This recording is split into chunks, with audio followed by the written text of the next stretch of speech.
नमस्कार दोस्तों, स्वागत है आप सबका हमारे चैनल में। आज हम बात करने जा रहे हैं शाहजहां की। शाहजहां, इसके पिता का नाम क्या था? तो जहांगीर था। और माता का नाम क्या था? तो जगत गोसाई, जो कि राजपूत राजकुमारी थी। क्या थी?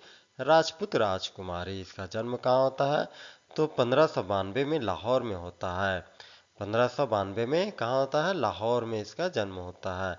शाहजहां का बचपन का नाम क्या था? बचपन का नाम था खुर्रम। इसके बचपन का नाम क्या था? ये क्वेश्चन आता है कि खुर्रम किस मुगल शासक के बचपन का नाम था? तो किसका था? शाहजहां का। शाहजहां के शाहजहां के शासनकाल को स्थापत्य का स्वर्ण युग भी कहा जाता है। किसके शासनकाल को स्वर्ण युग का संज्ञा दी जाती है? तो शाहजहां के शासनकाल को स्थापत्य का स्वर्ण युग भी कहा जाता है। और ये मुगल सम्राट का पांचवा सम्राट था। पांचवा सम्राट कौन था? तो शाहजहां था। ये क्वेश्चन नहीं आता, लेकिन ये क्वेश्चन हमेशा आता है कि स्थापत्य का स्वर्ण युग किस मुगल शासन के दौरान को कहा जाता है? तो किस मुगल शासन के शासन काल को स्थापत्य का स्वर्ण युग कहा जाता है? तो शाहजहां के शासनकाल को। इसके दादा का नाम क्या था? अकबर था। माने अकबर का ही क्या था? पौत्र था। ठीक है ना। इसकी पत्नियों में प्रमुख पत्नी कौन थी? मुमताज महल थी। मुमताज महल के ही याद में इसने क्या बनवाया था? ताजमहल बनवाया था। इसका असली नाम क्या था? अंजुमन बानो बेगम। दारा सिको इसका सबसे प्यारा पुत्र था। शाह सुजा दूसरा नंबर, और औरंगजेब, मुराद और बख्श, इस प्रकार से इसके चार पुत्र थे। जहां आरा और रोशन आरा, ये क्या थे? दो इसकी पुत्रियां थी।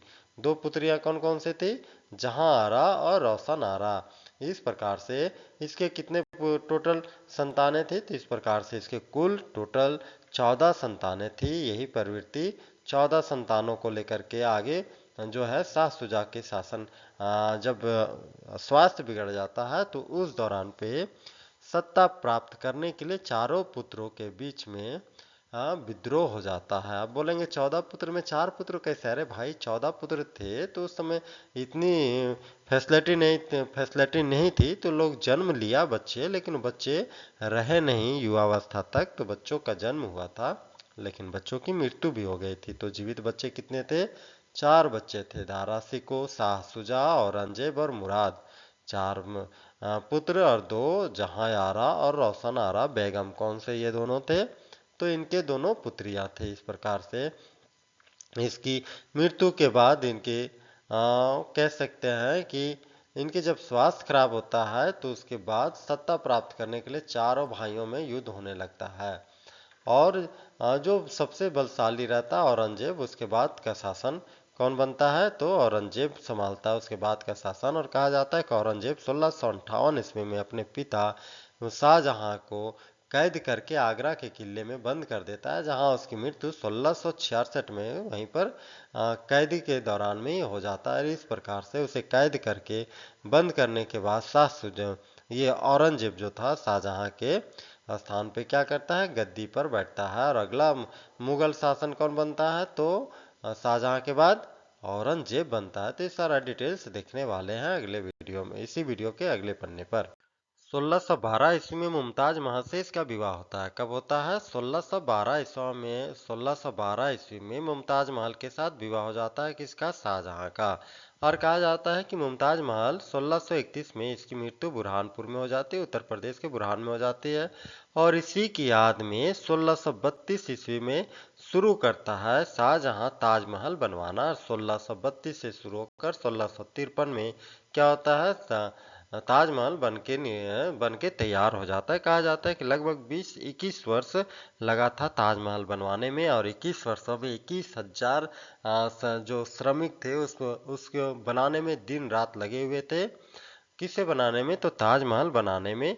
जो 21,000 सेना, 21,000 मजदूर, समझिए कि 20-21 वर्ष तक लगातार उस महल को बनाने के लिए लगे हुए थे। किसकी याद में बनाया जाता है? तो अपनी बेगम मुमताज महल की याद में बनाया जाता है। ताजमहल कहाँ बनाया जाता है? तो आगरा के किले में बनाया जाता है। आगरा जमुना नदी के तट पर इसका निर्माण किया जाता है। इसके द्वारा प्रमुख युद्धों की बात करेंगे तो दक्कन अभियान, दक्कन जो कि कर्नाटक वाला प्रांत था, तो दक्कन अभियान में इसने किसके किसके विरुद्ध अभियान किया था? तो अहमदनगर, बीजापुर और गोलकुंडा के विरुद्ध अभियान किया था, और इसे जीता भी था। इस प्रकार से दक्षिण में इसने मुगल साम्राज्य का क्या किया था? तो प्रभाव बढ़ाया था। कंधार पर अभियान किया था, जो फारस कंधार पर अभियान किया था, लेकिन वो असफल रहा था। क्यों? फारस की सेना मजबूत थी इसकी अपेक्षा। मुगलों की सेना की अपेक्षा फारस की सेना ज्यादा सुदृढ़ और सशक्त थी, जिसके कारण कंधार का युद्ध में इसे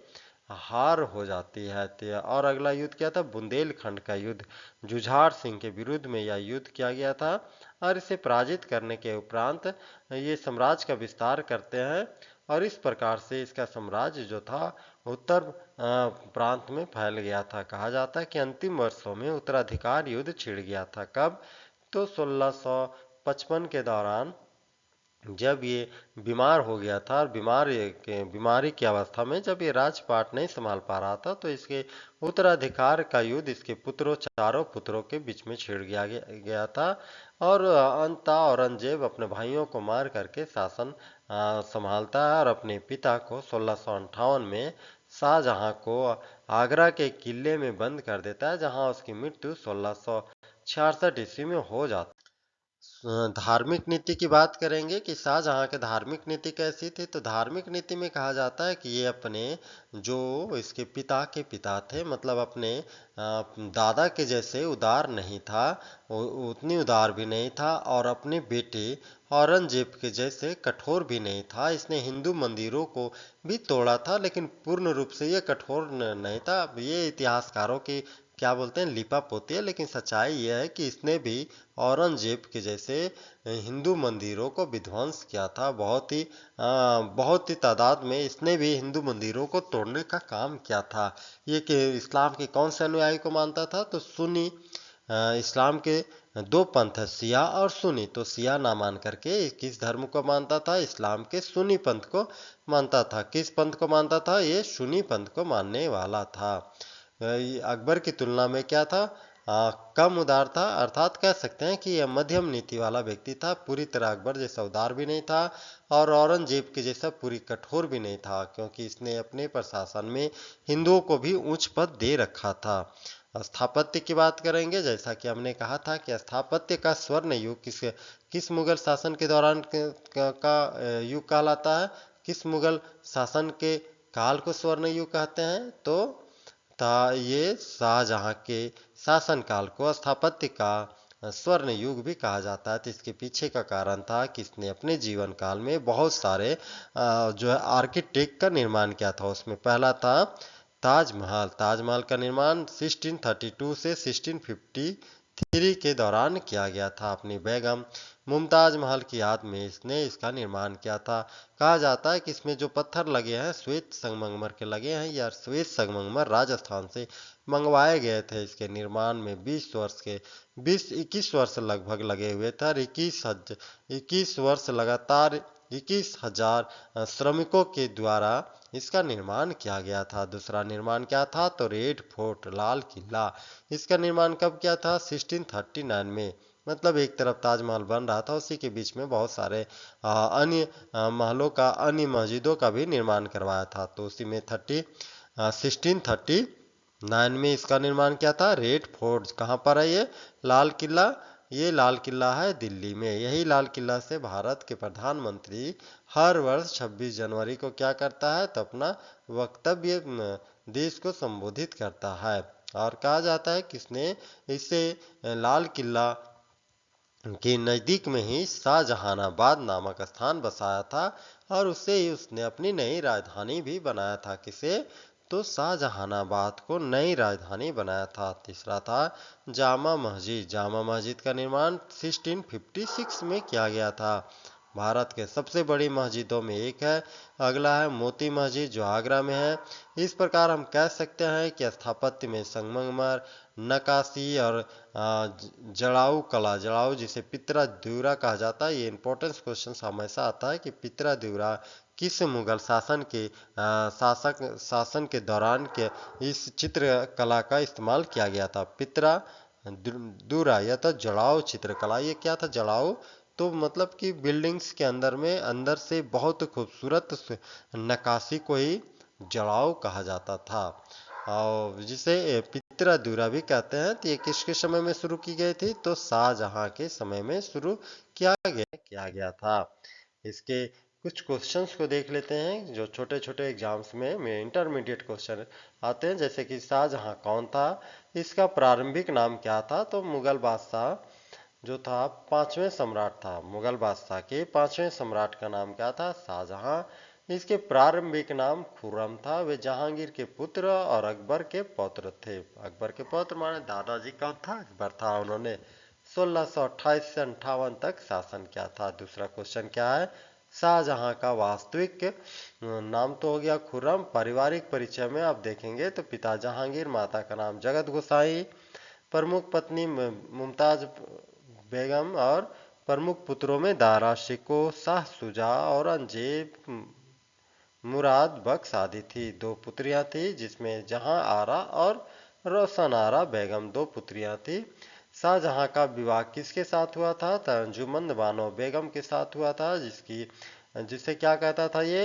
मुमताज महल कहता था। ये सबसे इसकी प्रिय पत्नी थी। चौथा क्वेश्चन देख लेते हैं। जो चौथा क्वेश्चन बोलता है ताजमहल का निर्माण क्यों और कब कराया गया था? तो ताजमहल का निर्माण मुमताज महल की मृत्यु 1631 ईस्वी में होने के बाद उसकी याद में 1632 ईस्वी में ताजमहल का काम शुरू होता है। 1653 के बीच ताजमहल बनकर तैयार हो जाता है। शाहजहां के शासनकाल को स्वर्ण युग कहा जाता है। क्यों? क्योंकि इस काल में स्थापत्य, आर्किटेक्ट कला, संगमरमर का उपयोग, जड़ाऊ कला जिसे कि पितरादुरा कहते हैं, और भव्य इमारतों का बहुत ज्यादा निर्माण किया गया था। इसीलिए शाहजहां के शासनकाल को क्या कहते हैं? तो स्थापत्य का स्वर्ण युग भी कहा जाता है। और जहांगीर के काल को क्या कहा जाता है? चित्रकला के स्वर्ण युग कहा जाता है। ठीक है। आगे, शाहजहां की धार्मिक नीति कैसी थी? तो शाहजहां की धार्मिक नीति मतलब कि कौन से मुस्लिम के किस पंथ को मानते थे? तो सुन्नी पंथ को मानते थे। उनकी नीति मध्यमा थी। ना ही वो ज्यादा अकबर के जैसे उदार था और ना ही औरंगजेब के ज्यादा जैसे हो कठोर था। इस प्रकार से शाहजहां अपने जीवन काल में धर्म के प्रति उदार नीति अपनाया हुआ था। शाहजहां के प्रमुख युद्ध कौन कौन से थे? तो दक्कन का अभियान, कंधार का अभियान जो फारस वाला था, और बुंदेलखंड का अभियान इसके प्रमुख युद्ध थे। शाहजहां ने नई राजधानी कहाँ बसाई थी? तो नई राजधानी कहाँ बनाई थी? तो शाहजहानाबाद जो कि दिल्ली में है, यहाँ पर बनाई थी। और लाल किले का निर्माण किया था कब? 1639 में। शाहजहानाबाद में इसने अपनी नई राजधानी बनाई थी। शाहजहां के प्रमुख स्थापत्यों का कौन कौन कौन सा स्थापत्य था? तो ताजमहल, दूसरा लाल किला, जामा मस्जिद और मोती मस्जिद। ये कुछ ऐसे इंपॉर्टेंट स्थापत्य है जिसका निर्माण शाहजहां ने अपने शासन काल में करवाया था। उत्तराधिकारी युद्ध क्यों हुआ था? तो 1657 में शाहजहां की बीमारी के बाद उनके चारों पुत्रों दारा, शुजा, औरंगजेब, मुराद के बीच गद्दी के लिए संघर्ष हुआ था। इस्लाम में यह तो फिर आप देखेंगे मुगल साम्राज्य में ये जो है ना, अपने पिता की हत्या करके और शासन करना ये कॉमन सी बात हो गई थी।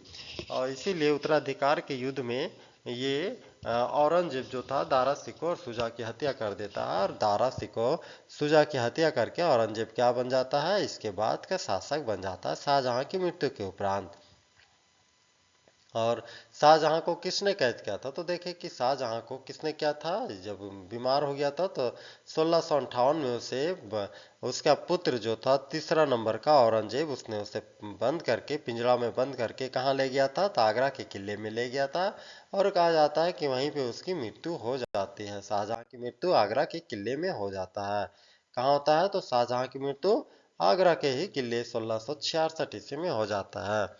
बंदी के दौरान शाहजहां के समय प्रशासन की क्या विशेषता थी? तो शाहजहां के समय प्रशासन केंद्रीकृत प्रशासन व्यवस्था थी। मनसाबदारी प्रथा का पालन किया जा रहा था। राजस्व व्यवस्था में स्थिरता थी, मतलब किसी भी प्रकार से इसने राजस्व को घटाने बढ़ाने का काम नहीं किया था। 14 नंबर क्वेश्चन बोलता है कंधार अभियान असफल क्यों रहा था? तो कंधार अभियान असफल क्यों रहा था? क्योंकि मुगलों की सैन्य तैयारी कमजोर थी, जिसके कारण वो फारस की सेना के सामने टिक नहीं पाया, और कंधार अभियान क्या हो गया? असफल हो गया था। शाहजहां के शासनकाल का ऐतिहासिक महत्व क्या है? तो शाहजहां के शासनकाल का ऐतिहासिक महत्व स्थापत्य के रूप में जाना जाता है। प्रशासन मजबूत रहा। उत्तराधिकारी युद्ध ने साम्राज्य को कमजोर कर दिया था। इस प्रकार आज हमने शाहजहां के बारे में देखा। इससे संबंधित 15 क्वेश्चन एमसीक्यू के रूप में बना रहे थे, लेकिन मैंने इसे डिटेल कर दिया ताकि आप यदि क्वेश्चन देखते हैं तो उसके साथ साथ आपका आंसर भी इसमें प्राप्त हो जाते। इस प्रकार हम मिलते हैं शाहजहां के अगले पुत्र कौन होगा शासक? तो अगला पुत्र होगा औरंगजेब। तो उसको लेकर के मिलते हैं, तब तक के लिए जय हिंद जय भारत।